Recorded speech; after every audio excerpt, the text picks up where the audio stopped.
Hi friends, அனைவருக்கும் வணக்கம். நான் Tamil Edison. Welcome to Kovai trader YouTube channel. இந்த வீடியோ பார்க்குறவங்க நம்ம டெலிகிராம் குரூப்பில் இல்லைன்னா கோவை ட்ரேடர் அஃபீஷியல்னு சர்ச் பண்ணி அடைக்காங்க.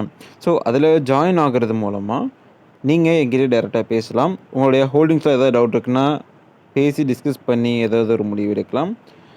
அதே நேரத்தில் அந்த டெலிகிராம் குரூப்பில் stock updates and news updates வரும். ரொம்ப யூஸ்ஃபுல்லாக இருக்கும். ஓகே, என்பிசிசியோடைய மந்த்லி சார்ட் தான் இப்போ நம்ம பார்த்துட்ருக்கோம். மந்த்லி சார்ட்டை பொறுத்த வரைக்கும் மல்டி இயர் பிரேக் அவுட் நடந்திருக்கு. ஸோ கிட்டத்தட்ட ஒரு பாசிட்டிவான ஸ்டேஜில் தான் இந்த பங்கு ரேட்டுக்கு.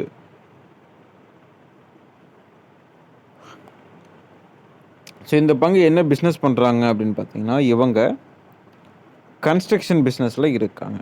ஓகேவா? ஸோ இந்த கன்ஸ்ட்ரக்ஷன் பிஸ்னஸ் இப்போ நல்லா பூம் ஆகிட்டுருக்கு இல்லைங்களா? அது தொடர்ந்து இந்த பங்கும் உயர வாய்ப்பு இருக்குது.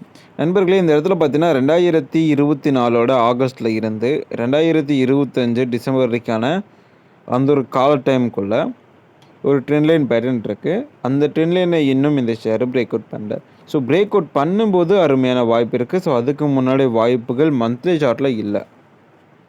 டெய்லி சார்ட்டை பொறுத்த வரைக்கும் பார்த்தீங்கன்னா பேட்டர்ன்ஸ் பெருசாக கிடையாது. அதே நேரத்தில் நான் சொன்ன அந்த பாயிண்ட்டும் பார்த்தீங்கன்னா, அதாவது அந்த ஒரு ட்ரெண்ட் லைன் ஏரியாவும் பார்த்தீங்கன்னா முக்கியமான ஒரு ரெசிஸ்டண்ட்டாக இருக்குது.